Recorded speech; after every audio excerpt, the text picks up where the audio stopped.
Hashtag Talk Over Podcast. We're back in the building. Back inside. Come on, Stylo. And today we've got a very special guest. He should be arriving any minute. I'm excited for this one. There he is. There he is. What are you saying, bro? Is he there? Yo. We have audio. We have audio. I'm just taking the case off my phone because I know it fucks up the recordings. It's all good, man. It's all good. It's all good. It's all We're good. recording already, so Oh, don't good. incriminate yourself. Look, there he is, James Marsland. Everyone's going to know his name. Oh, you got to show that. You got to show the government name, yeah. It just came up on the screen then, man. 1 second. Hold on. I got you, don't worry. Look, he's flexing. He's flexing. He's in the studio. Nobody. I love Right. that. I missed that spot. I missed that place, bro. What's that saying, bro? Does that look all right? Yeah, man. That's dope. In the shot, yeah? You're in the shot, Arkid. You're in the shot. Because I'm using the other side of the camera. No, I'm not going to do that. I need to see your face. It's weird. trying to get that nice shot on the other camera in it because you know it's always better.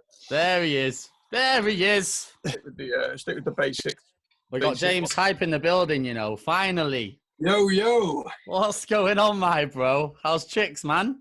Yeah, man. I'm enjoying this new world that we now live in. Bro, tell me about it. It literally is a completely new world, isn't it? Flipping heck. Yep. We was meant to do this.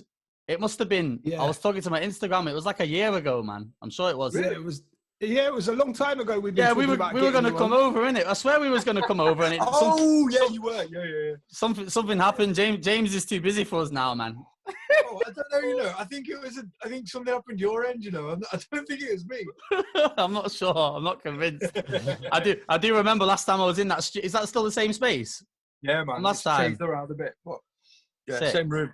Sick, man. For some reason I thought you moved out of there. Mad. Nah, bro. I do remember when me and 2-4 came down and we left at like 9 a.m. the next day. I did not feel healthy, bro. It's good vibes. It's good Those vibes. late night studio sessions, bro. Sometimes the late night studio sessions are the best sessions, man. Doing stuff in the daytime, like when you're trying to be creative's dead. I'm so much more creative. Like I make the best mixtapes at like 4 or 5 in the morning if I've been up all night working on it. Fair. I find I have like two different zones. Like in the daytime, I can do like technical stuff and I can like really crack on with something that like I have a checklist and work through the checklist. And you do like that really, is that left brain stuff or right brain stuff, I think, where you're like really efficient and all that. And then nighttime is the complete opposite. It's like you just create like wild shit. Yeah. I feel like I've gone the complete opposite since lockdown, though. I'm like way more creative in the daytime, and then by 12 o'clock, I'm literally nosediving, mate. In bed with a wifey, cup of tea. I don't know what's going on, mate. You've reset your body clock, though, innit? Because you've been going to bed early and getting up early. Yeah, I've been getting up at like 8:30 in the morning, man, and like cracking on getting up before really? that. Yeah, man. I don't know how this has even happened. Like. I don't know what it is, mate. But yeah, I'm semi enjoying it. I'm enjoying actually getting shit done in the day. I got stuff done in the day before, obviously, but you're not waking up properly till like 2-3 o'clock in the afternoon. You go to bed at 6 a.m. Like you know that DJ life, innit? We're all DJs, man. So you know what it is. But we finally have James Hype on the podcast. Yes. Inside. How's things, man? What's been going on, James? I've been looking into your streams. I feel like you're fully like you're going at it right now, man. I feel like you're enjoying yourself. Like we just the full transition into like the new world of what it means to be a DJ for now. I was spending all day every day in the studio and then DJing on the weekend. Now I'm spending half of my week DJing for YouTube. Mad. So yeah, it's a mad. It is a really big transition. Are you missing the clubs, or are you just kind of embracing the current situation? I am not missing them yet, but okay. Well, I am. You know what? I'm missing the travel more than the clubs, which is crazy because that's not even supposed to be the fun part. You're missing the traveling, all those hours on the road, and well, I guess for you as well, a lot of airports throughout. Yeah. Not like road travel, but like airport travel, and just the excitement that it brings, the like grind. new places. I hear that. Well, to be fair, I did like I think I did like 10 flights before this lockdown, and then out of nowhere, like I have this travel bug. Not touring the world like you, James, obviously, but I just try and get on planes as much as possible. And then out of nowhere, if you said to me in Feb, come March, like every club in the UK was going to be closed, or even across like Europe, I would have laughed, man. Like, it's I forgot you did like 10 flights this year already, innit, Stans? Yeah. I did like this stuff, bro. It's you taking shit from one country to another. He's come from LA to like Abu Dhabi, then he's dropping off in Japan. I ended up in like Muscat and like random places, bro. Yeah, I did some random trips, and then I went to the boxing in Vegas, and then I think I've said this to Double. I felt like I'd already had it, but this was before it was a thing. Yeah. So then when it obviously came around, I remember thinking, shit, have I actually had this thing already? Not knowing, just thinking, oh, I'm tired, I'm traveling a lot. And then I've bounced from LA to Vegas, back over to Dubai, to Muscat, and back home again. Yeah.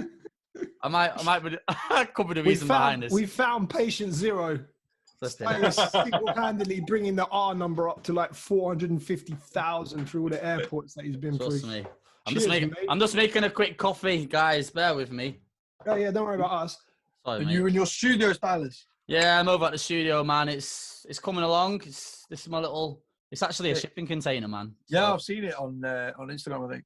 It's all right, you know. Like I feel like I don't know. I needed my own space. Like I can't really do stuff at home like that. The missus always wants entertaining, and I can work there, but I need to get out of the house and have my own spot, man. So you know what I find it helps create, like it helps bring different levels of creativity though when you have a space dedicated to it.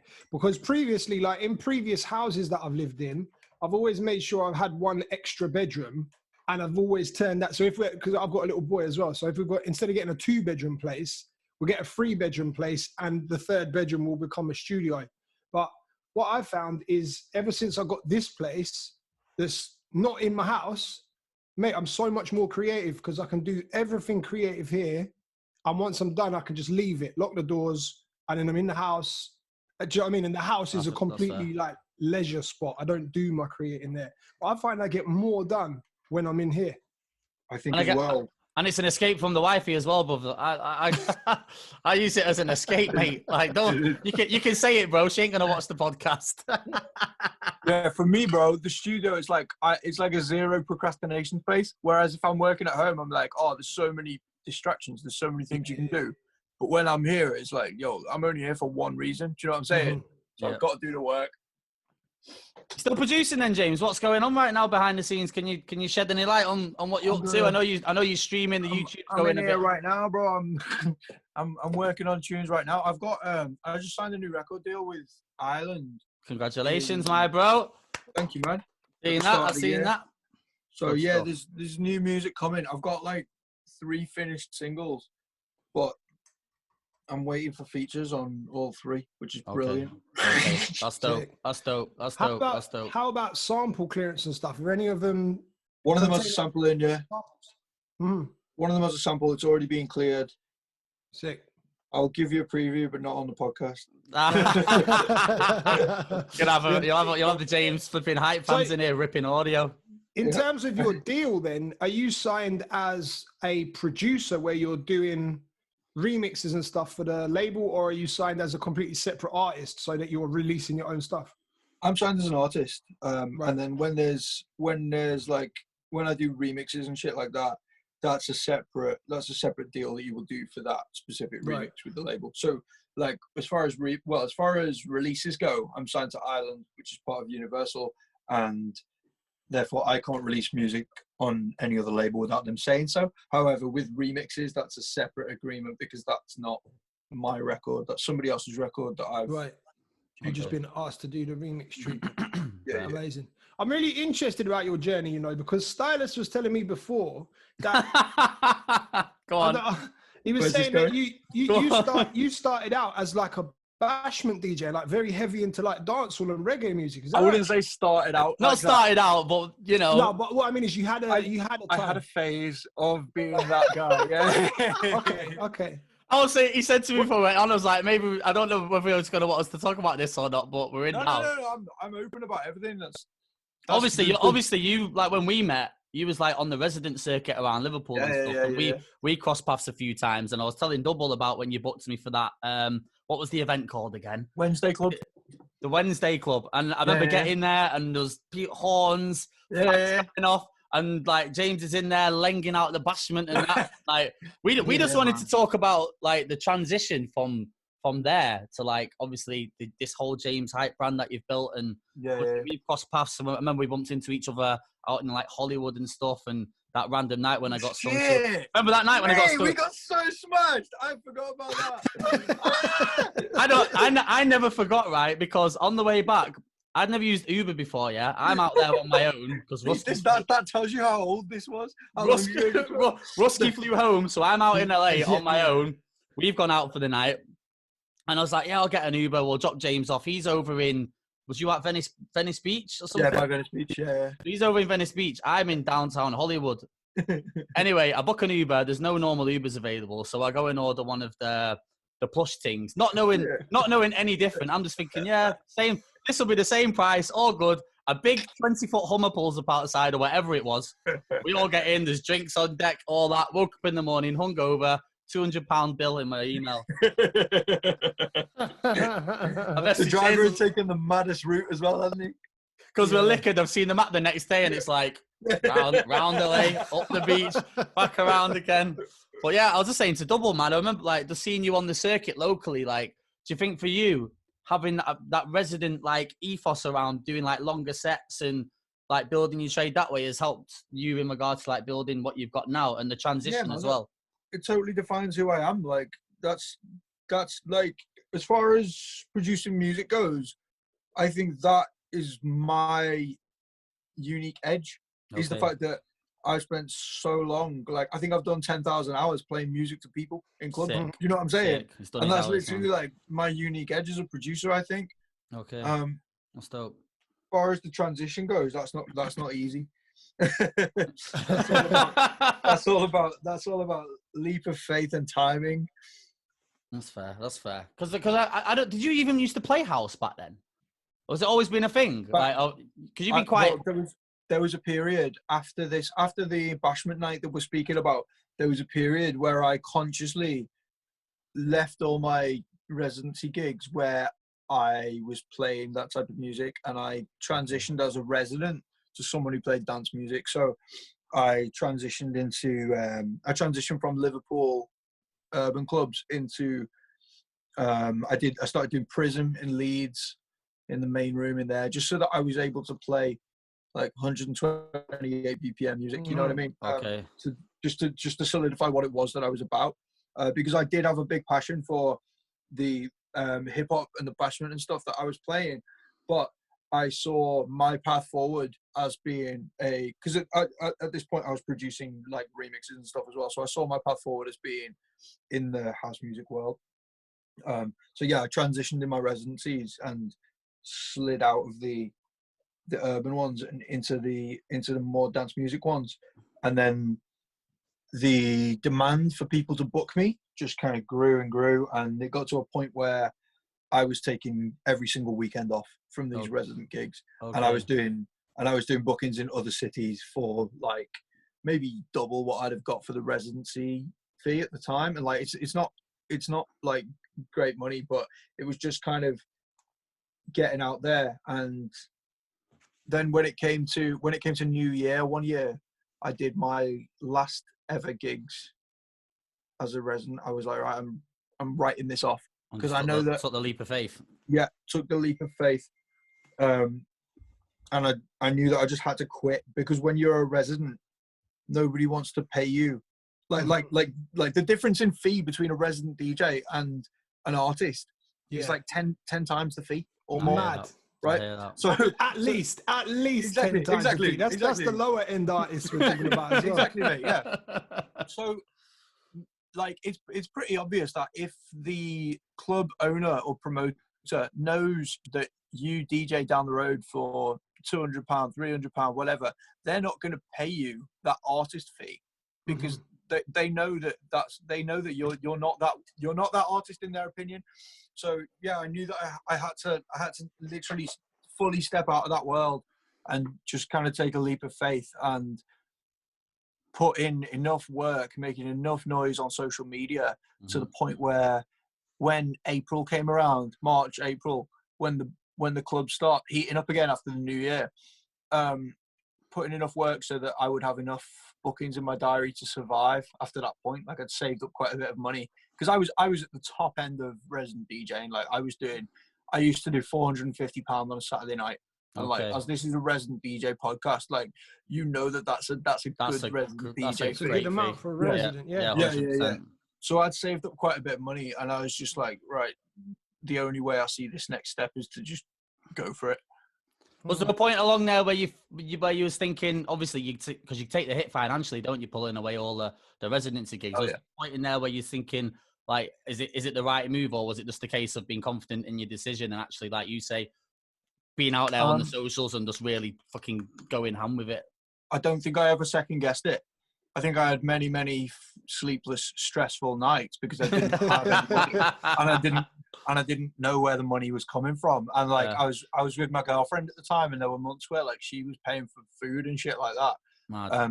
Because like I as I did this transition, I moved to London. So yeah, it was a crazy time. So not only that, not only did you leave the residency, fully went in, a huge leap of faith, you moved to the most expensive place on the planet to live. Crazy. Wow. I'm always a believer in just doing the shit that puts you out of your comfort zone, because you're not growing in the comfort zone. Do you know what I mean? I remember even seeing you post something like that. Might have been Facebook or Twitter or something, and this was like years ago, and exactly what you just said then, and I still remember it to this day. Like, because I remember when we crossed paths in America, was that part of that process of you trying to build this James type brand, wasn't it? Yes. Sick. Yeah. So you just went out there for what, 6 months or some shit, if I remember rightly. No, you're not allowed out for 6 months. You're only allowed out for 88 days before they'll try and send you back. And if you get caught overstaying, then they can ban you from the country. So yeah. I feel like that shit went well for you though, right? I feel like that shit went well for you, man. Yeah, man. So that was kind of part of the process. So as I said, I left the UK on New Year's Eve after doing like 4 shows on New Year's Eve, and then went to America. Kind of like just a big holiday really for 88 days for the first few months of the year, because I knew that no clubs in the UK were going to book me in January or February or maybe even March. So I just went out there and was doing like Facebook Live, which was huge at the time. I was doing Facebook live streams. I remember seeing you on top of the roof of your apartment and the sunset in the background. And I was like, yo, if I do this in January, how shit is the UK in January? If I do this in January, everyone's going to love it. That's a great shout, man. So yeah, it was just about perception, really. I just wanted everyone in the UK, because I was only trying to impress people in the UK. I didn't really think, oh, I'm going to make it in America. I think maybe a part of me did think that. But that wasn't really the goal. It wasn't that big in my head. It was just like, make such an impression on the people in the UK that they think you're fucking killing it. And then when they get back, you've got tons of bookings for. Right. That perception stuff is a big part of this game, isn't it? Like most times. Was there anything like other than the Facebook live streams? And obviously we're talking, how long ago now? Because this must have been like 5-6 years ago at least. I think it's 2016. Well, it was, yeah. Where is time going, man? Fuck me. Other than, so even then you were saying you were on the Facebook live streams and stuff, which shows you're well ahead of the curve. Because right now, obviously, because of our situation, live streaming is the biggest thing in the DJ world at the moment. But you were live streaming back then. Was there anything else you did in the social media aspect that set you above everyone else, or was it just luck that you broke through? Because the site like Instagram, Twitter, etc., is such a noisy place with people promoting everything. Do you know what I mean? Well, I was simultaneously releasing tons of bootleg remixes. Right. This happened around the same time. Well, in October of the year before, I'd just done that remix of Drake, Hotline Bling. Which went massive, bro. It went absolutely massive. So that was like the first. Globally as well, right? It went huge, like internationally. Like David Guetta and shit playing it. So that was like the first time I'd experienced that level of exposure. Like, and obviously that tune lived for a long time. So for like the year after that, I was probably a bigger name because of that Hotline Bling thing. And after that, that kind of gave me more confidence. I did my first 2 official remixes in the start of 2016. and I just was doing these SoundCloud free download bootlegs. Like I was putting out so many, and that was building the SoundCloud, building the Facebook page. Around this time I was shit on Instagram, man. I had fucking only probably about 1,000 followers on it around this time. But Facebook always used to be just that platform where you could grow really rapidly. So that was I think that was my main focus around then. I've always struggled with Facebook, man. I know I've never Really? even. Yeah, I don't know what it is, man. Like I feel like one of my stronger platforms is probably like Twitter and my Mixcloud. Like Facebook, maybe because I never tapped in with the streaming. Like it's only something I've looked into. I feel like a lot of producers did well with Facebook because there was the plugin on SoundCloud that if you wanted to download something on SoundCloud, you had to be a fan on the Facebook page. Yeah. I think that might be why my Facebook was big back then. I don't remember the specifics, but I definitely did use that plugin at some point. Okay. Yeah. So is it in return for a like or an email or something, wasn't it? Yeah. You could ask people to pass over. I feel like a lot of producers do that now. I'm always digging on SoundCloud, and you click on one, it's the free download, and then in return for liking the page, following the SoundCloud account, whatever. Yeah, that's it. I've ended up following like 1,000 people on SoundCloud just so I can get hold of like dope edits. There you go. Well, that's for me. I feel like that's a good way to build the fan base because in terms of productions, it's such a thankless job in so many ways. Do you know what I mean? Like some people might produce a banger, the DJs get hold of it and play it, but there's very few instances where the producer really does see the benefits, especially like using your Hotline Bling remix as an example. Yeah. There's so many other examples of people that have done remixes of tunes that have been used internationally, but no one really knows or cares who the producer is. Yeah, do you know what I mean? Yeah. So yeah, you've got to get something from it, haven't you? Mm-hmm. Did you win some kind of award for that Hotline? Yeah, I did. Yeah, I did. iHeartRadio, right? iHeart, wasn't it? Yeah. I won an award for that. So yeah, that was around the same time as the start of 2016 as well. Mm-hmm. So just all these things helping the perception on social media all around the same time. Yeah. How have you upgraded this social game then, James? Because I see you getting around with, obviously you got Gucci now, who's with you like pretty much full time. I think you've got someone shooting all your Insta and stuff. Like, I feel like your whole social game is on like 100 right now, like in all aspects. Yeah, man, it's the most important thing, man. Like it's like you look at 6ix9ine, the social's more important than the music. You know what I mean? Yeah, socials are better than the music, that's for sure. No, that's my point. Like the music's not good, but he's still so popping. Yeah, like he was popping even before he had any songs that I knew. Yeah. It's mad. Yeah, the 6ix9ine situation is stupid, bro. I'm telling you. I saw him on Twitter. I mean, on Instagram. Sorry, well before I heard his music. Yeah, I think for me anyway, he was a thing on Instagram well before I heard any tunes. Yeah, and even then, it was a long time before I even liked any of his songs. And I can't remember what the name of it is now. What, the 6ix9ine? This one song that I heard I hated it, and then I heard it in a club one night in Amsterdam, and the way the sound system sounded with that beat, I was like, nah, this is actually hard. And that's when I'm playing it. But before that... Is that your internet double? Yeah, guys on dial-up over there. Yeah. He's like this. It's because of the box that I'm in.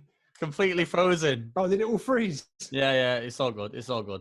How's lockdown been treating you then, James, man? Like, how's it been in general since we've all been dealing with this quarantine stuff? Like, how's it been from your side? It was kind of like really, because I'm in London, like pretty central as well. So like I've seen a different side of it to some of the people. Like, so it was dead serious at first. Like the roads were empty, proper crazy empty. But now it's like the traffic's like back to normal again in London. I feel like since they said, well, it's like they've lifted it, but they definitely haven't. But I feel like people have just took it upon themselves. So that Manchester's getting close to the same way. Like, yeah. Like you step foot in a supermarket and it's like the rules don't count. Everyone's just... Mate, there's people at the beach right now. There's people on the beach right now. Where do you live, Double? I'm in Maidstone. There's no beach here, but I'm from Brighton. I was speaking to a friend earlier, and he was like, "Yeah, there's people on the beach." So, how's the weather down there, guys? Is it sunny? Oh, mate, it's proper 22 degrees, here. mate. Oh, you guys are chilling, man. It's horrific over here today. Really? No, it's going to be summer all week down here as well. I'm living life. Do you feel like it's going to be a struggle for us transitioning back into this stuff, depending on when it happens? Because it's not looking like nightclubs are going to be opening anytime soon, is it? Really? Like, it's a bit mad, isn't it? Like I think resident DJs will be okay because they're essential. They're an essential part of the furniture in any club. Okay, yeah, they might try and knock the fees down or whatever, but I think the jobs will still be there. But then I think for people like me, it's going to take a lot longer until the clubs are getting the numbers in to pay people like me again. Justify for the fees. On the flip side of that, though, let's just say, for example, the rules are the social distancing is completely lifted and we're allowed to operate normally. Do you not think the clubs would book acts like you to draw people in? I think the people are already going to be drawn in. You think so? Just from the lack of the clubs? I really don't know. I think we're going to see, obviously we're going to see a recession in the economy, which is just going to affect loads of people are on 80% of their salary. Loads of people have lost their jobs. So yeah.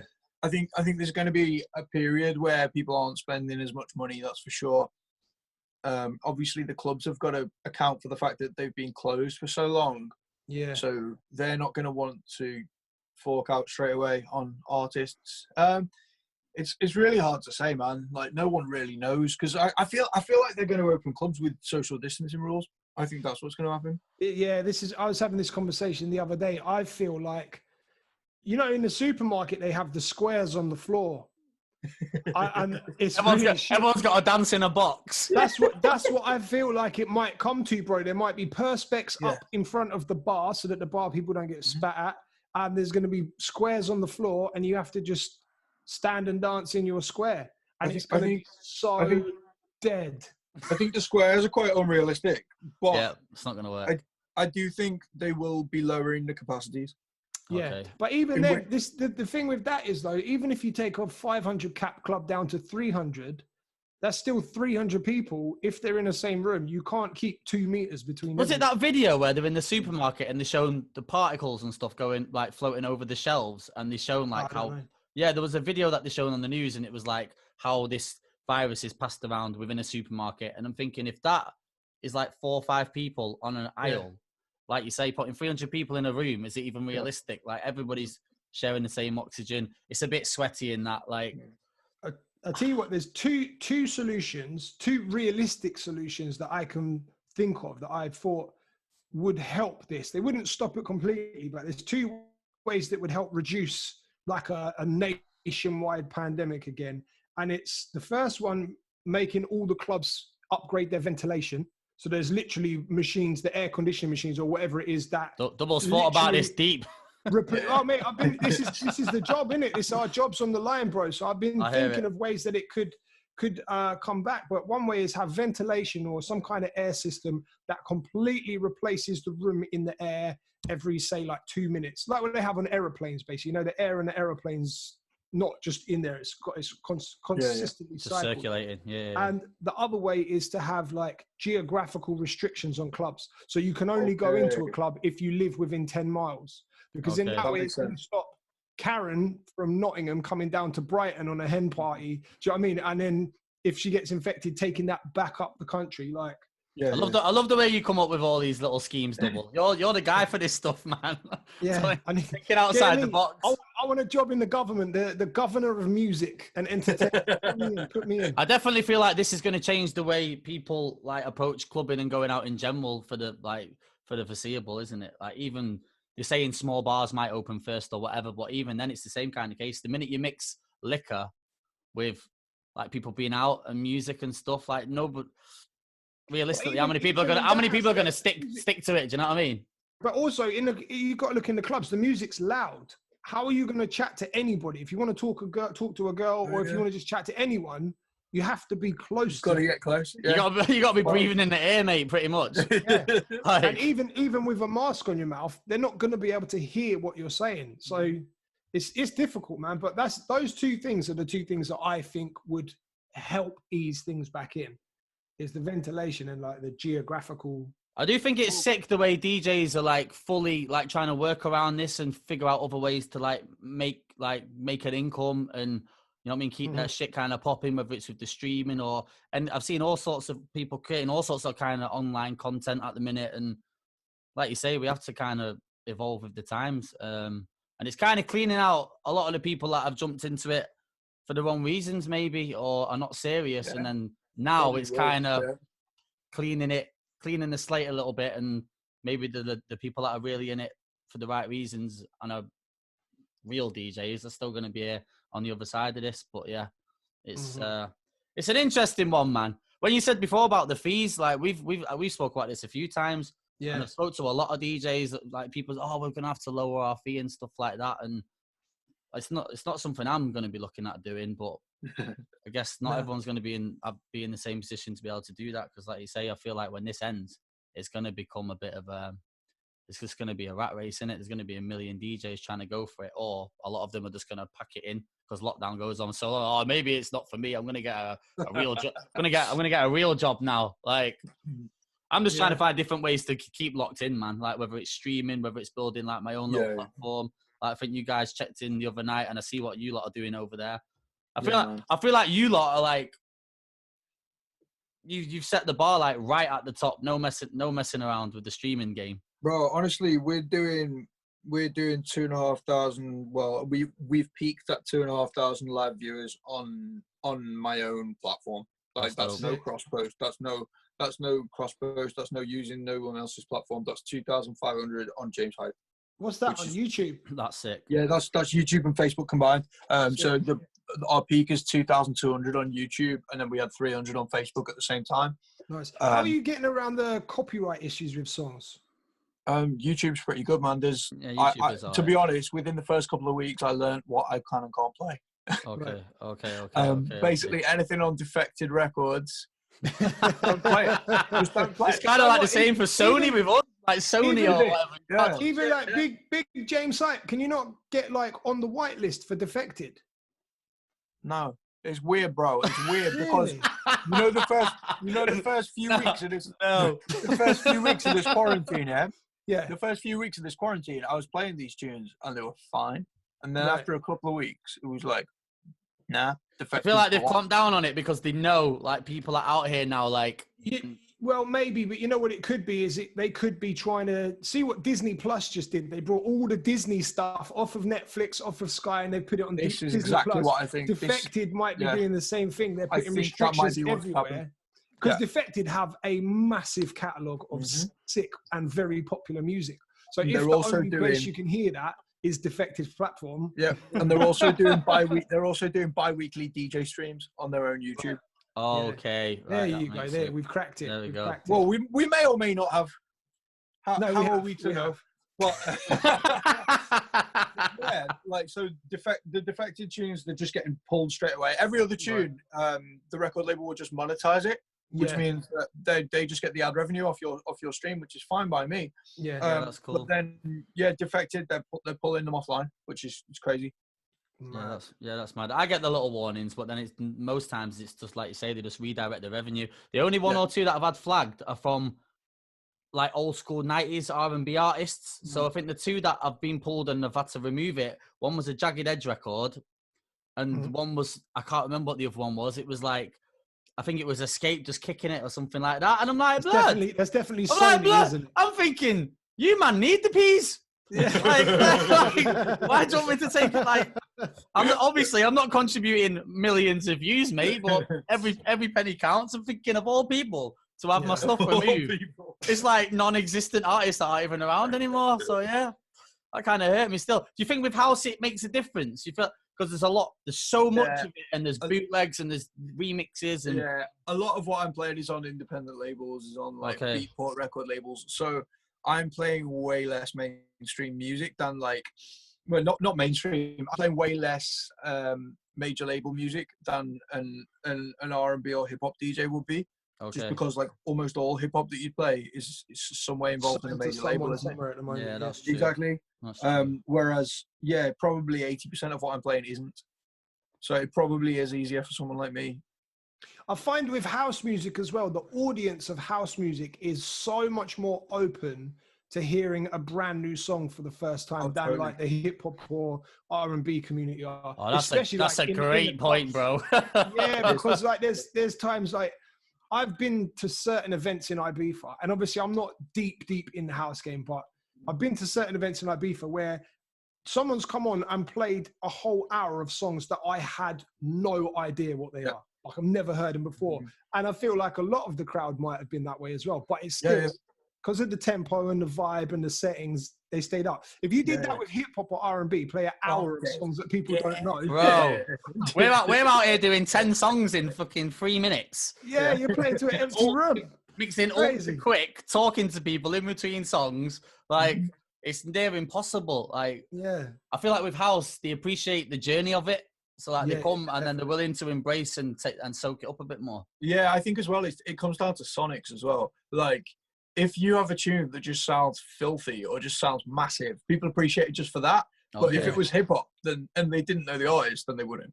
Okay. No, exactly. That's fair.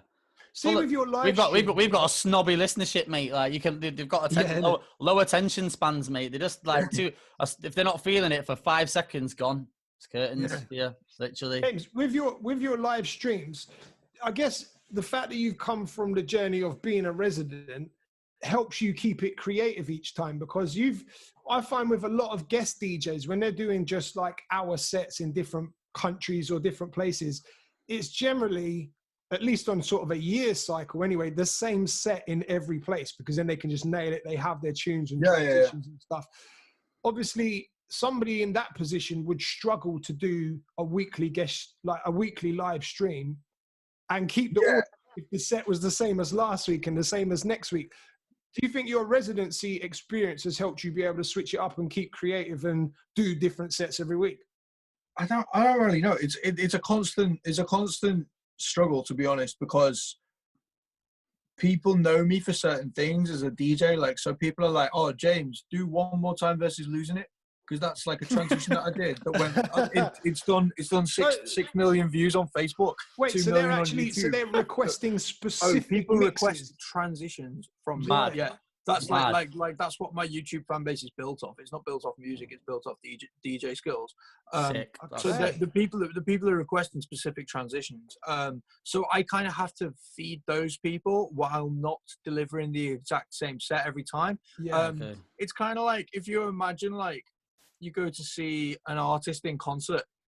Obviously, you want to hear them do all the big tunes. Yeah. But at the same time, the artist doesn't want to play the same set they played 3 years ago. Do you know what I mean? Yeah. So it kind of feels like that a little bit. And I'm doing bi-weekly streams, 2.5 hours each. So there's probably 20% new content going into every stream. Okay. And then I'm just like, obviously it's just the order in which you play the tracks, the order in which you like go between sections is going to vary. And then we try and do a lot of like interactive shit like on the mic as well. And the shoeies. Yes. Yeah. Come on, bro. I'm trying to be. Sorry. This is my job. This is my part of the podcast. This is. you have to open that up. What's the shoeies? You know what? Yeah, I looked into his stream the other night, and next thing it pops up. James Hype wants to go live. I thought, oh no, I'm there in my nightgown. Yeah, my hair's out. I'm looking at absolute mess. Grabbed the hat quickly, threw it on. Go on, style, let's do a shoey. What's a shoey? I was like, bro, I'm sat here with my cup of tea and I'm chilling, but I rate it though. Like, it seems like you had that shit popping on the night. Anyway. Well, a shoey is when. Sorry for baiting you up, bro. Sorry for baiting you up. No, I don't mind. A shoey is when you pour your whole drink into your shoe and then down it out of your shoe. You absolute wrong-uns. No, I'm not. I've actually never done a shoey. Oh my days! Is this something you're getting people to do on your live stream? Well, people are phoning him up, yeah, or he's getting them on the live and the like drinking shit out of their shoes, mate. Yeah. I rate it just for the bravery. We did like 7 in one stream. Do you feel like stuff like that in regards to like interaction with your like fan base and whatnot? That kind of brings a different element to it, innit? A bit of fun in there and helps you like chat to the people directly, I guess. I think it's sick. Yeah, I think the key difference between a live and a pre-record live is the fact that you can actually do that and you can interact with the people like that. Yeah. And I've found that I've developed a much deeper connection with my fan base since the start of the quarantine because of that. Because I've actually been talking to them regularly throughout the DJ streams and then also Instagram Live and stuff. And previously, that would never have happened. I was just about to say, have you been like that along the journey? Or obviously you're so busy and active, it's hard to really lock into that kind of stuff, isn't it? To be honest, I was a bit scared of Instagram Live. I only did my first Instagram Live 2 weeks ago because I thought, well, sometimes you just see people and you're like, you see someone and you think that they're popping, and then they go live and they got like 10 people watching, and I'm like, shit, I don't want to be that guy. I didn't do it for ages, bro. And then I did my first IG Live 2 weeks ago, and I think we had like 400 and something watching, I was really fucking happy with. That's good, man. That's good. Yeah. I feel like Instagram is so hard. Like, we've had this conversation. Like, people flick so quick now, and like the attention span is so low. So like, really knuckle in and get that good engagement. Like you say, 400, 500 people. I think that's sick numbers, man. If you think about Instagram Live, right? When you're watching it as a consumer, you can't do anything else. So if that person loses your attention, you can't even go and like scroll your text messages. Like, you've got to leave. All you can do is leave. It's got to be the hardest place to keep people's attention. It is hard, man. It is tough. Have you thought about trying any of the other platforms? I know you are. I know you're fully active on Facebook and YouTube. Like, have you looked at, say, like Twitch and stuff? I feel like they're doing quite well. Yeah, I've been looking into Twitch. I was looking at doing like music production streaming on there. Sick. Dope content, man. The only thing I don't like the idea of is having to wear headphones in the studio. That's fair. That's fair. That's fair. I'm going to try this Twitch stuff. I feel like I didn't really know about it too tough. I knew the gamers used it, but it turns out a lot of DJs were already active on there even before the lockdown. And now I've seen a few people. I think Miles Medina was on there last night. It's now licensed for music as well. They've got the licensing now, haven't they? They've managed to sort that out. Yeah, I think so, man. They sent an email out saying they'd managed to sort everything. Is that like YouTube then? I think so. Yeah, like I've had some fully licensed. So there's no copyright takedowns. Oh wow. So wow. I'd be interested to know. Changer, man. I'd be interested to know if you could play defected records on there. No, I'm serious. I wonder if they've just got it. Maybe they've sorted something out with PRS for music where they've just can play anything and then the royalties get sent out correctly, or there may be certain people that have said no, we don't want to be involved, so you have to take it out. I don't know. They moved quick on it, man. They moved quick on it. I'm surprised Insta kind of haven't looked down the same avenue with the amount of people that are streaming on there and people that are doing it really well. Like, you've seen what's the American dude called? The first dude that like broke D-Nice. Like, he seemed to be like one of the first dudes that came through with the big numbers, and then obviously now you've got Timbaland, Swizz on there doing their verses, which are hitting ridiculous numbers. Like, you would they broke it, didn't they? Yeah, I think. Well, they broke it until 6ix9ine got out of jail. Yeah. The guy had 2 million people watching, bro. Crazy, bro. Absolutely. What is going on? Mental, bro. What is going on, man? Mental. But this comes back to the point again of like the audience on Instagram. They're not music fans. They just want to be entertained. It's just whatever entertains them at the time for 60 seconds or 15 minutes or however long. That's just whatever's in front of them, they will go to. But like, I feel like building on the other platforms is harder to get those massive numbers straight away. But it's the marathon. Do you know what I mean? Long term, you're building a fan base. Do you know what I mean? So the people that you're interacting with on your IG Live, James, for example, if you now say, I've just opened up Twitch, they're more likely to set up a Twitch account and follow you because on Instagram Live, you've been chatting to them. Do you know what I mean? So totally. I feel like that's a way you can eventually start migrating people from the Instagram Live over to the more sustainable platforms that are actually built for this sort of stuff. Yeah, that's true. Yeah. I think it's sick doing the interaction with the fans as well, because it makes, these days, everyone's got to be personable. Do you know what I mean? Like, it's not, I feel like it's not really cool to be out of reach from anyone. And the fact that you've had someone on their Instagram Live, you've had a bit of banter with them, for them, that would be a moment. And like, do you know what I mean? There's people out there that genuinely will hold you in the highest regard. Like, fuck, I was on James Hype's Instagram. Like, he spoke to me. You made me go to the bathroom and drink out of a shoe.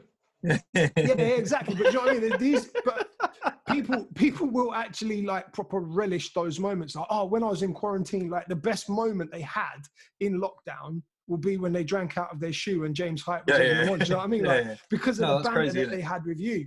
So for there, I feel like that's smart because you're building lifelong fans. The personable thing 100% helps, bro. Like, I think Gucci phoned me the other day after, I think it was the day after you caught some of the compound stuff, and he was saying the same things. Like, look, what you're doing is sick. It looks great. He said, like, the music was great. If you could find a way to incorporate some kind of element that makes it more personable and has that little bit more entertainment value, it feels like something could be nailed on. So yeah, I definitely think like that kind of stuff, 100%. Yeah. I literally just sat here in the studio today trying to figure out a way to actually pull that off and hopefully grow the thing. But we'll see. Yeah, you've got to make it more than just playing tunes, because everyone has access to the tunes on Spotify, innit?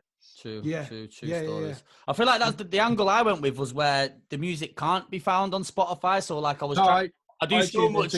I hear you though. Like I was trying to do so much digging to make it music. Yeah. I tuned into your stream, bro, and you had tunes on there that I actually Shazammed the tune, and I was like, this isn't good. Yes, and it didn't. Oh man, I love that.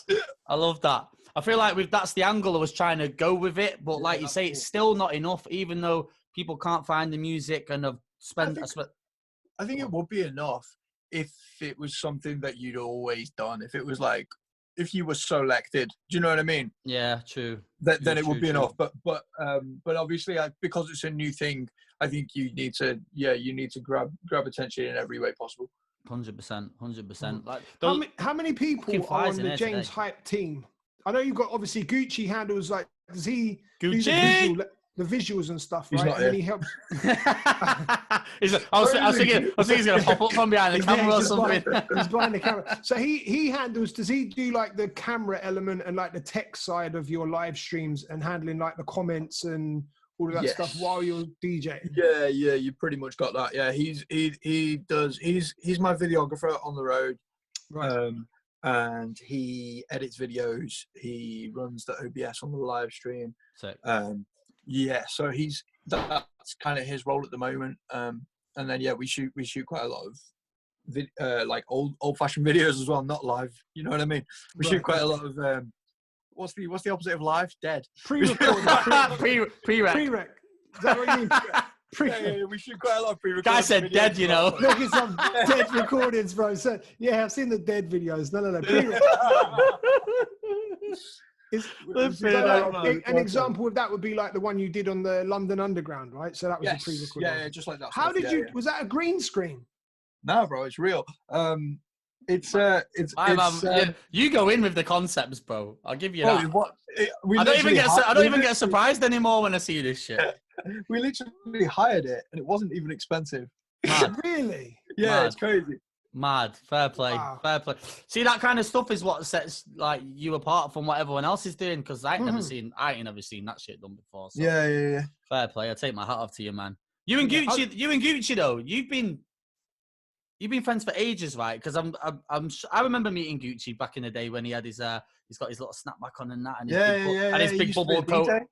Not many people know, but he used to be a DJ, didn't he? I remember him when he was a DJ. I remember DJ Danny K. Yeah.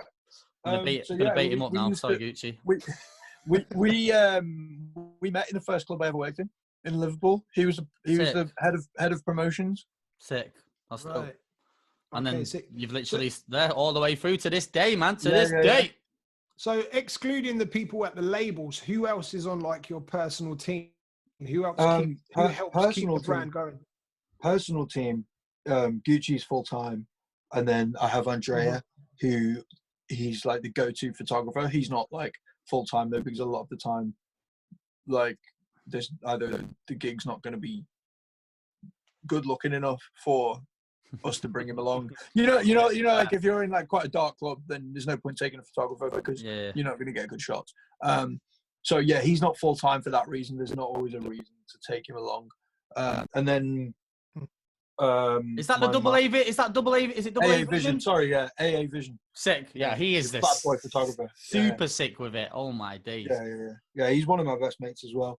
Good shit, man. Literally, like he's been working with us for about 2 years. Okay. The reason double asked about Gucci, by the way, is because he tried to stream the other night and he had a nightmare. No, you know what? We'll get to that in a minute. No, the reason I asked, we'll cover my live stream experience. But the reason I asked about Gucci is because, and the other people, I'm interested to know, as you expanded, who you brought on and at which point. Do you have like a day-to-day manager? Do you have a tour manager? I have 2 managers, Right. Who I'm signed in a contract with 50-50 for both of them, and they work together. Okay. So they manage me. They manage Medusa from Piece of Your Heart and a few other people. Did you find them or did they find you? They found me. Right. Okay. Because I've found in a lot of these cases, I've had a lot of DJs ask me about how do we get onto agencies? How do we find managers and stuff? And I've found, in my experience anyway, it's one of those ones where it's very, very difficult to get on an agency until you're popping. But it's very difficult to get popping without an agent bringing in those massive bookings. And similarly, with a manager, it's difficult to get those big brand deals or huge endorsements without a manager. But to get a manager, you need to be showing that you actually doing big business. Do you know what I mean? So, no, 100%. I think the advice I would always give to anyone who asks this question is just keep doing your shit, keep making noise. And when you make enough noise, like when I signed with my manager, there were 3 managers trying to sign me. Right. Okay. So like, and I wasn't looking for a manager. Like, okay, I was a bit excited by the concept of it, but I wasn't out there looking for a manager. Mm-hmm. I had just made enough noise to the point where managers wanted to sign me. If no manager wants to sign you, carry on fucking working. Don't go looking for one. I hear that. And the same goes with a booking agent. And the other thing I would say with this as well, I would hold off as long as possible, because if you make a tiny bit of noise and some really low end manager is like, oh, let's sign him up. If you just carry on for 6 months more and make more noise, you're gonna get to that. You're gonna get access to that bigger manager who can actually open the doors for you. That's fair. That's a great shout, man. Love that. Yeah. James, hype tips for the day. So yeah, I've got 2 managers who have about 5, 6, 7 employees who do like all types of things for me and the other artists on the roster. So they'll do things like coordinating travel, which there isn't any of at the moment. Got an easy job now, mate. Sat back doing that one's an absolute furlough job at the moment, isn't it? Yeah. And then they'll do like coordinating stuff with record labels, head of remixes, someone who does like artwork, stuff like that. Someone who does accounting, stuff like that. So they've got a big team which I kind of tap into. Mm-hmm. And then I have a booking agent as well, which is a separate thing. Yeah. With the management then, in terms of like the jobs and the work that gets thrown your way, because I guess anyone that wants a house song that's popping right now, if they want it remixed, a lot of people are coming to you first before a lot of other producers. Who sorts through the stuff that you don't want to do? Do you do that with the management, or do they just kind of present you, look, we've got rid of the crap that we know you don't want? I'm not 100%, but I think there's a first level of filtering done before it gets to me, and then I'll get presented with some options. You know what I mean? What if they cut out an absolute banger though, bro? Okay, well, you've got to trust people, mate. Got to trust. I hear that. Otherwise you can't grow. That's fair. That's fair. Yeah. Fair. What was it? Man cuts out a record and goes. I guess there's a huge one. difference as well. They're I guess the front line between like Little Con, who's just made a banger in his bedroom and wants James Hype to do a remix, and then when Sony have the #1 hit and they want, do you know what I mean? Like, so they're the ones that they're the barrier that can let the decent ones through and stop all the crappy ones, basically. Yeah. Talk to us about the Craig David record, Kid. Tell us a little bit about that, because obviously for me, I think I was saying this last week on one of my shows. I feel like Craig had probably one of the best UK R&B albums of our time, anyway. So, like, in regards to you making that record with him, was that something you was mad gassed about? And, like, how was the process for it? Like, did you get to connect in the studio, or was it a case of sending the record to him? And how did that process work? Man, we did it all together. It was crazy. Sick. Yeah, it was really dope.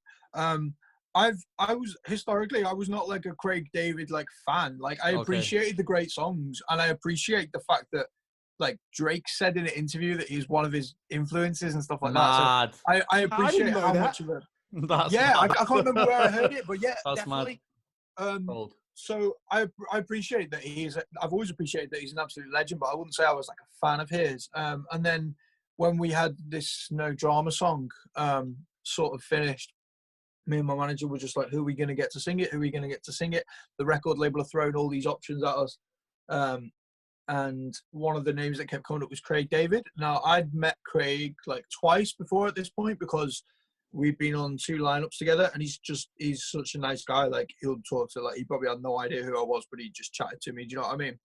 Dope. Love that, man. So I reached out to him on Twitter, sent him the song, and I was like, yo, check this song out. I think it would be sick if we do it together. And he just aired me. I kept on following. Kept getting air. Bro, I followed up like 8 times. He was like, yeah, I'm going to check it soon. No reply. Followed up again. Eventually, he actually listened to it and he was gassed, bro. I knew he would be gassed when he heard it. That's why I was... Just getting him to initially listen to the fucking record. I love that, man. That's dope. So yeah, as soon as he'd heard it, we were like, we arranged, because it was in the middle of the summer that we recorded it as well. So we were trying to arrange a date when we were both in the country so we could get in the studio and do it. And I ended up going to his studio. And yeah, it's wild, bro. Like the guy can fucking sing, mate. like nothing I've heard before. I feel like his vote, I feel like his sounds exactly the same. Like how that album must have dropped when I can't even. I don't know what year that album was. The Born to Do It album. That's. I'm gonna look it up. I don't even know when that dropped. Can we do a quick Google? Yeah, I'm gonna look it up now. Can we do a quick Google? Look at us now. Born to Do It. I rinsed that album. Year 2000. So 20 years old. Wow. I won't say how old I was when it dropped because I'll give my age away. I was like 2. I was 2. Let's not go there. Flipping heck. So, features then, bro, James. Going forward, I know you said you got 3 records you're looking for features on.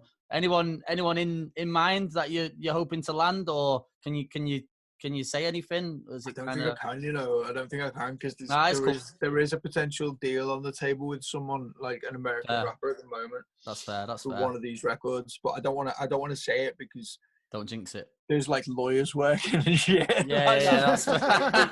Mash up the whole. Yeah, that's fair. That's fair. So it's safe to say you got some exciting shit in the pipelines then, basically. Oh yeah, bro. I've got the best tune I've ever made. I'm just waiting to drop it. Dope. Sick. What's your American fan base like? Do you have a big fan base in America? I wouldn't say big. The thing with America, even if you've got 10,000 fans in America, it's so fucking big. That's a drop in the ocean. Minor fraction. Do you know what I mean? Man. So no, I don't think I've got a big fan base in America. Like looking at I look at the analytics on like YouTube videos, and in general, my biggest fan base is Germany, and then like UK, the Netherlands, France, Spain, Italy, and then America normally comes somewhere after that. So it's not. Okay. I wouldn't say it's big, no.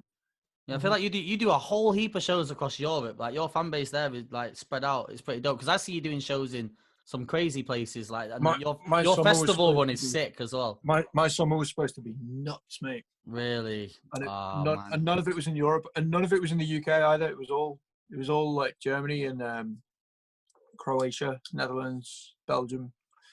Yeah, that sucks. Yeah. But to be fair, bro, I feel like if someone's gonna come out of this flying, like I feel like, well, I've watched you go from like playing in Liverpool to now, bro. So I feel like if anyone's gonna win after this or be able to make it work, I feel like you're definitely one of them. In January, at the start of February, I had 50,000 Instagram followers.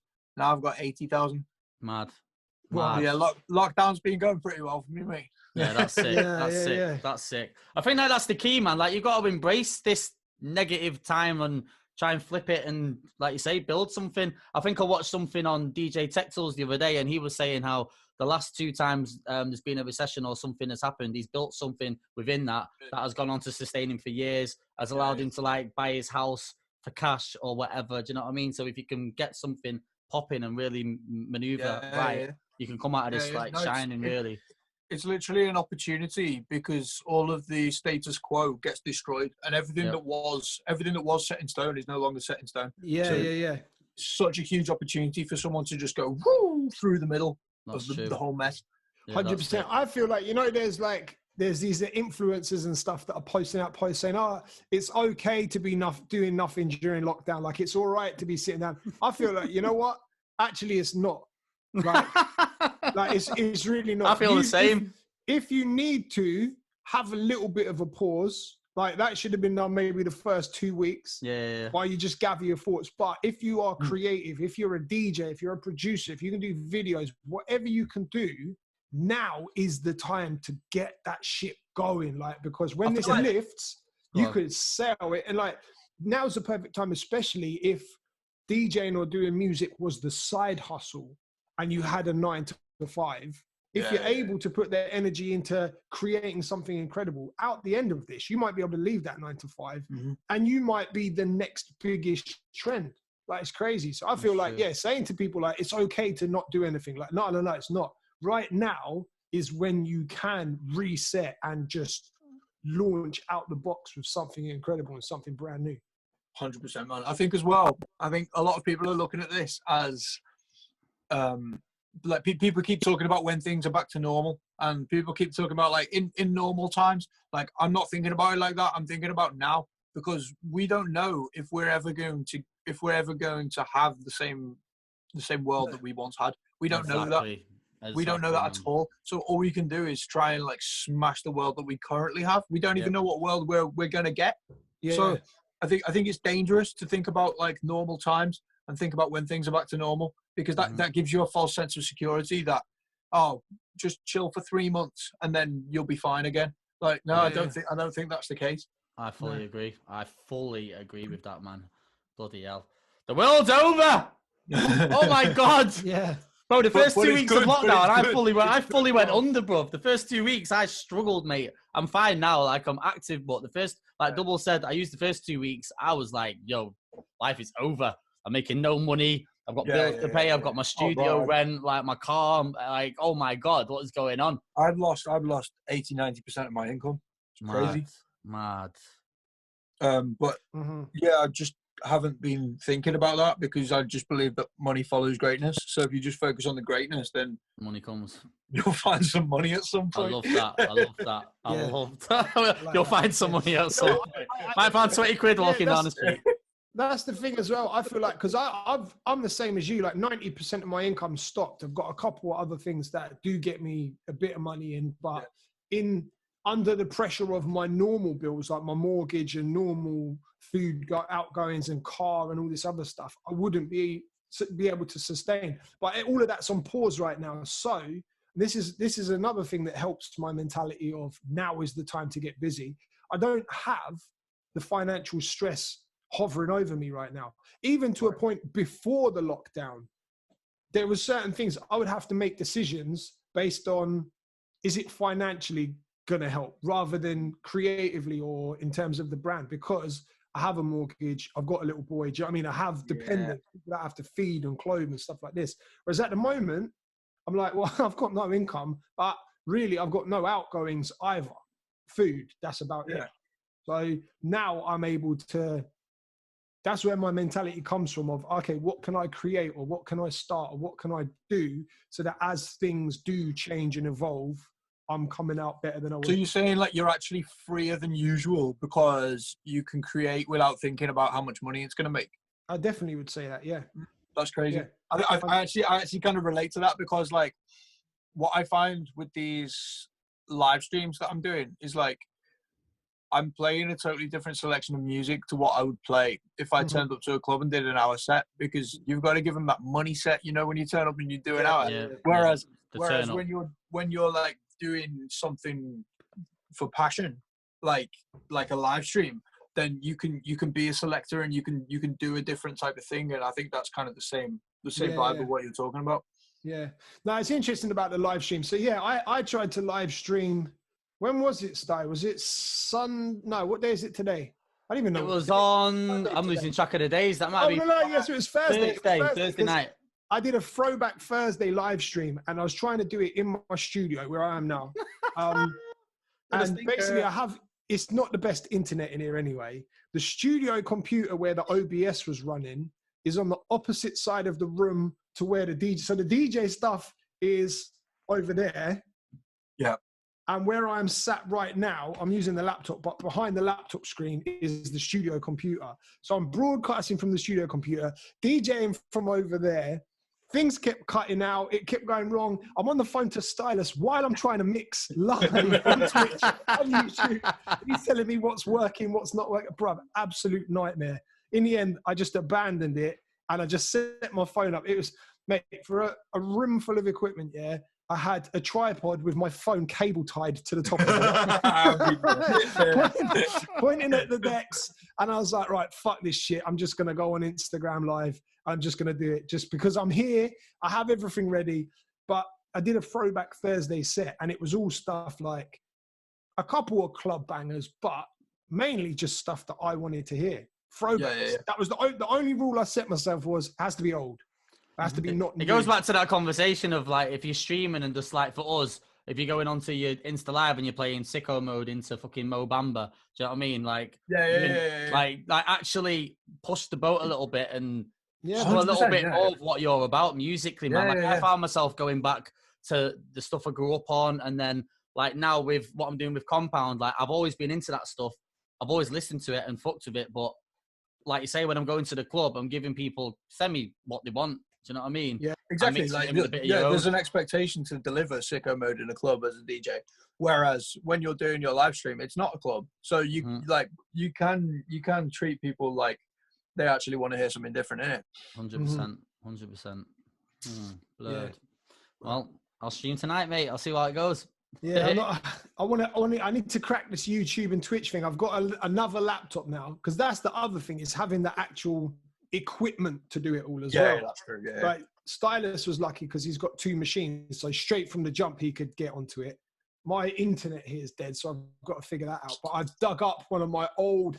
In fact, hold on, I'll check. I'll show you over here. Has he gone? Does that have flipping palm tree in the background, bro? What's going on there? He lives by the beach, doesn't he, mate? The guy's trying to say. What's that in the background, bro? Why have you got palm trees and shit chilling there? What's going on? Oh, that right? Yeah, check this out. So this, having a beach party on live. Yeah, we did. We had a beach party on Zoom, and this guy's not well. And my missus painted that on a cardboard box. I can't see you frozen, but I get what you're saying. Is your missus off work? Doubles. You can't even hear us. Can you see the painting or no? Yeah, man. Guy's looking like a guy. I feel like I'm watching Nelly's stream from the other night, man.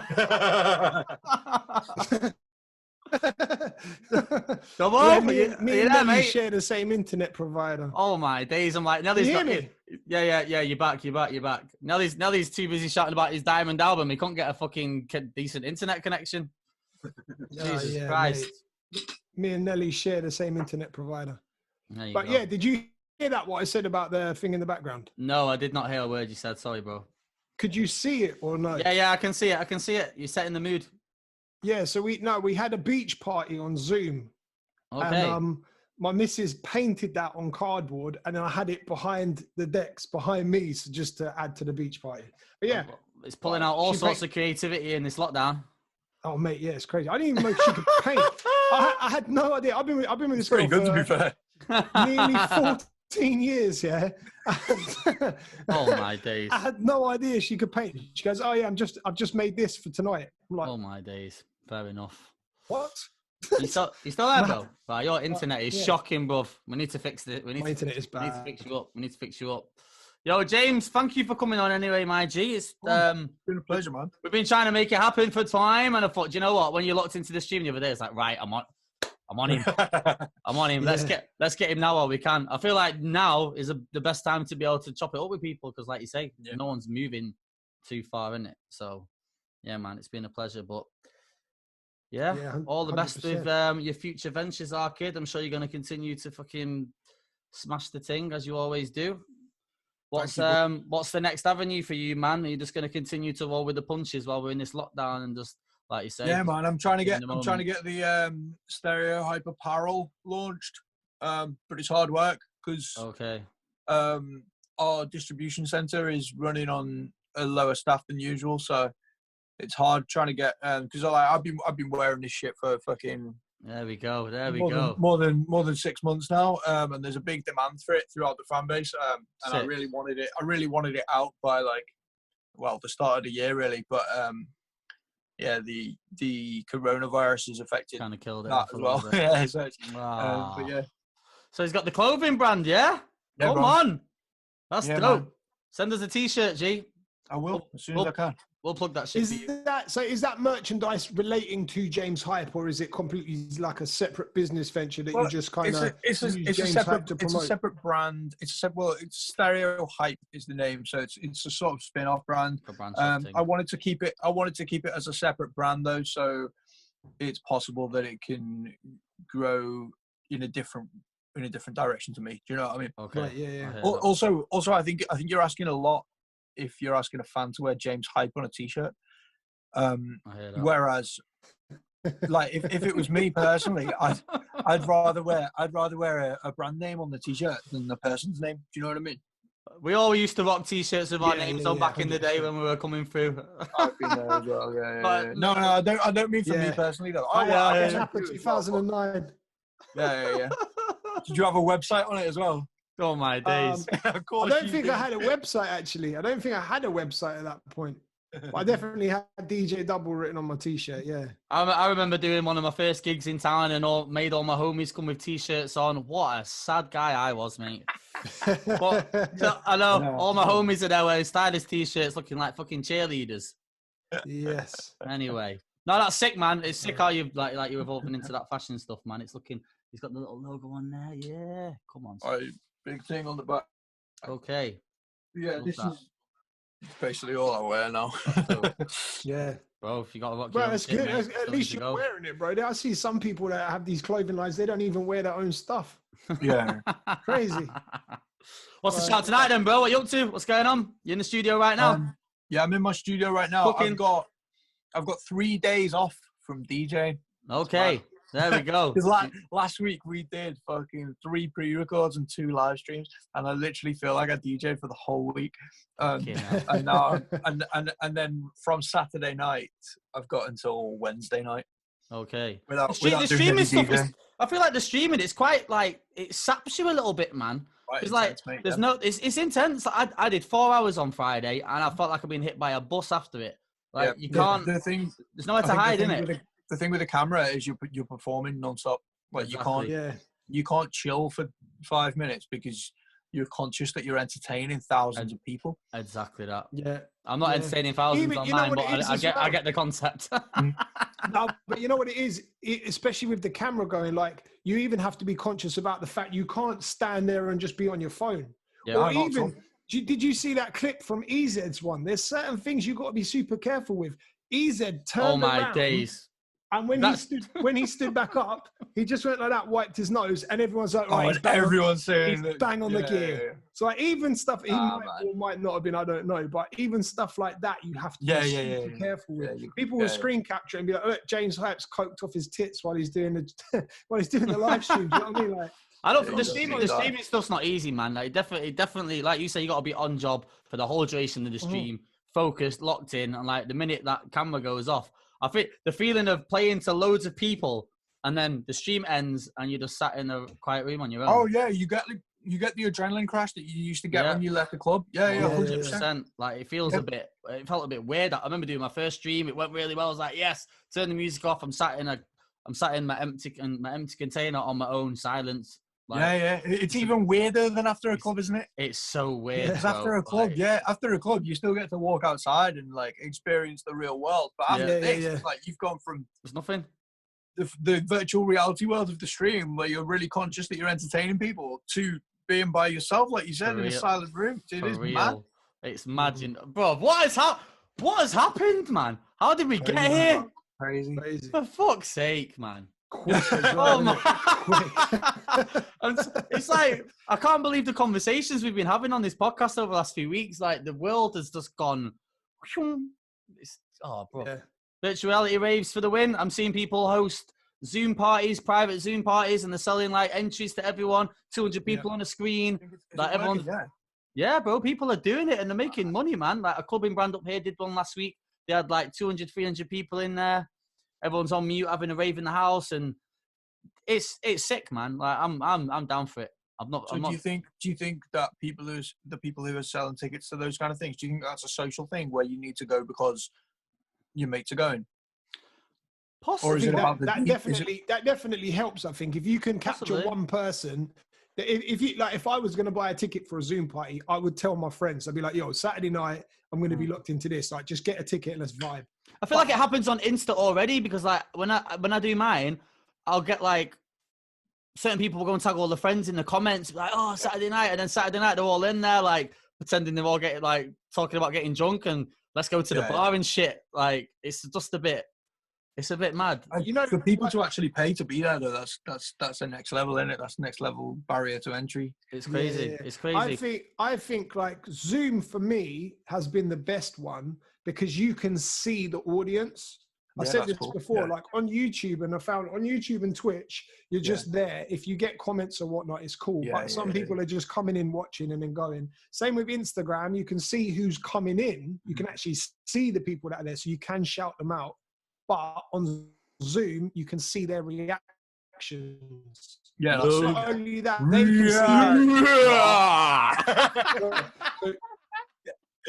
Yeah, exactly. Double. Fucking hell, bro. Yeah. Yeah. Freeze. Freeze. Fuck's sake. Sorry, bro. It's creasing me up. I'm just not talking anymore. I feel like Twitch is really good for that as well, bro. You know, you lot talking. Twitch is sick. Twitch is sick for the interaction stuff as well. Like, I feel like it's way more community based, and like I've only done a couple of streams, and like 100 people have like hit the channel without me even really posting it, and like people just kind of jump in there and they start talking, and this whole tipping thing is a thing on there. Like, I would never feel comfortable asking for money. Like, people have their own ways of doing stuff. But then last week I'm streaming and a dude in Switzerland sends me £100 and I'm like, I did over €600 on YouTube on Saturday night. That's lit, bro. It's crazy. It's mad, isn't it? Like the market is. But simultaneously, on Wednesday night, I streamed at the exact same time for the exact length of time and did €18. Okay. So yeah, it's not like. It literally just depends. It literally just depends who locks in at what time, and I really don't know. I don't think it's anything that you can do to. I hear that. Are they just random donations, or do you have a PayPal link pinned on your live stream? It's not a PayPal link. YouTube has a thing called Super Chat. Like when I'm streaming on YouTube, the chat box will be going mad because there's a lot of hardcore fans in there who are just typing shit nonstop. Kind of like what you see on people's Twitch stream. So YouTube has a feature called Super Chat where you can pay money and then your message gets pinned to the top of the chat.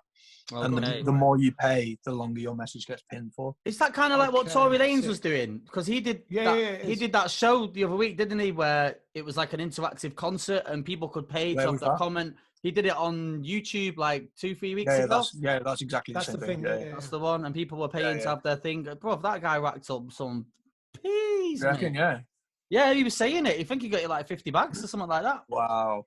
Yeah, crazy. So like people are sending like $400, $500 a time and whatnot. Yeah. To get like the comment pinned and like to request. Yeah, that's the thing. If you would take requests on the fly and perform them like within the show.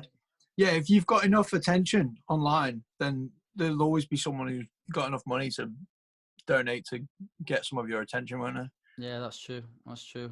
Well, bro, Twitch, after I went on there the other day and I seen like how it actually moves and I looked into the platform, I feel like that could be something super sick for the future, man. For DJs especially. Now they've got the rights sorted and the whole community feel of it. Like I fuck with it, man. I think it's sick. Mm-hmm. Yeah, man. Anyway. James, thanks for checking in, our kid. We'll let you maneuver. we'll let you move on and do your thing. I'm gonna go home and get some bro. tea. I'm I'm gonna gonna go get some Yeah, thanks for sunshine, joining, bro. Really appreciate it. It's raining here. Yeah, Thank you, bro. thanks for coming on, James. That was sick, man. Yeah, and I guess all the best. And drag me on the line. I need to start listening to your. I need to start listening to this podcast again. You know, in the summer, I used to listen like every single episode when I was on planes all the time. I always used to listen to this. My Oh, dude, sick. love that. Thank you, bro. That's sick. No, because remember when you said, "Oh, we check in," I was like, "Let's get him on." And then obviously your life went a bit crazy, so Don't put this on me, bro. It's all your fault. It's all your fault, mate. Nah, sick. We made it work. It's proper. All right, James. Thank you very much, sir. Appreciate your time. Take it easy, kid. Bye. Take care, my Appreciate it, brother. Bye. Yeah, sick. So another amazing episode of the greatest podclart on planet Earth. The Podclartus. The podclart. I can't believe I don't think we said podclart through this whole episode. We've not said it for a little bit still, but it's all good. We can say it now. Podclart. Bumberclart, podclart. A joke. Clartus. I enjoyed that. James is cool, man. He's a proper geezer. Good guy. So yeah, hashtag TalkOverPodClart on the socials, please. At TalkOverPod on Instagram and Twitter as well. Don't forget, give us a follow, share as well. Sharing is caring, ladies and gentlemen. Sharing is caring. Exponentially as time in lockdown goes, the PodClart audience is getting bigger and bigger and bigger. So shouts to all the new listeners, and of course we're back on YouTube as well. So big up to all the new viewers that are getting involved. I think this is episode like 75 or 76. 75 or 76, man. We're going to try and hit 100 by the summer. In lockdown, that's maybe. the goal. What we on, mate? But yeah, if you are a new listener, make sure you go back and listen through, because there's a huge catalogue of some amazing advice and tips there for you. I feel like we covered some of the better ones right at the start as well. Like, because we went straight in with like the biggest DJ gripe issues there was right at the beginning. Yeah. So yeah, definitely go back and check that out. But yeah, man, all good. Double, big up your chest. Sickness. Shout out to James Hype for his time. Yeah, we might be doing one tomorrow as well. So if we manage to get 2 up this week, keep a lookout in it. We'll post it on the socials. More content pond away. Hashtag Podclart. Me gone.